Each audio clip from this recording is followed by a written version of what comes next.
Heading over on the first tender. Mastermind meeting this morning. The sun's starting to be kind of low on the horizon.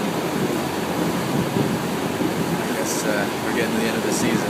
Anyway, should be a great meeting. I'll tell you about it afterwards. Well, I made it back to the island. It was a great day, actually. Really productive. We had our Mastermind Group meeting this morning, and then I was at Movable all afternoon.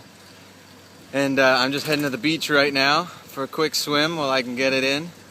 It's amazing how you get this place back to yourself. It's 2 days after Labor Day, or 3 days after Labor Day, and it's almost empty again. Wow, what a treat. I love this place, but I love it even more when there's nobody here. Anyway, I'm going to have a quick swim, and then I promise to tell you about the Mastermind Group, so I'll be right back.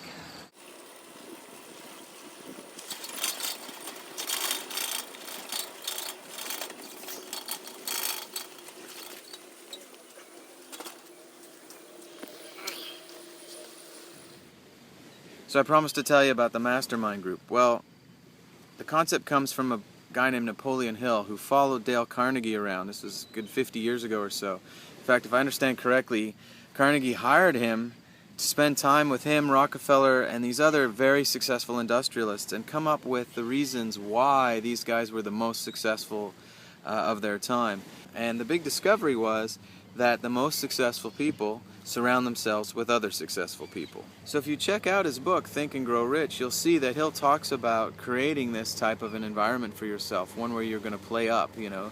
It's the same thing like a sports team or anything else. If you surround yourself with better athletes, you're going to play better as well. So with the group, what I did originally was I invited about a dozen people that I felt would be a great fit together, people that I admired and respected in the business world, whom were all at the C-level or key decision makers in their companies, etc. And invited them to be part of this. It's a personal sounding board, it's a personal board of directors, it's really a truly amazing resource. We've been going for 2 years, our group. We meet once a month for about 2 hours early in the morning, usually around 8 to 10, not too early. And it seems to be the best time for all of us. And it's incredibly effective. And not every month does somebody have a big problem to solve. Sometimes, we just show up, participate, listen, and make some suggestions or offer some referrals. But with the once-a-month frequency, more or less, people have something that they bring to the table every time. And as I said, it's an incredible resource. I've benefited greatly from it. It's helped me in a lot of different ways. And if you look up Mastermind Group on the internet, you'll see there's a ton of different ideas and a ton of different possibilities. You can get ideas. Sorry, I'm shaking here because there's some biting flies. I don't know where these buggers came from. They don't actually leave a bite, but it stinks. Anyway, yeah, check it out. Check out Mastermind Group. I mean, there's the way we do it, which is a real democracy. The perfect number, in my opinion, is around 6.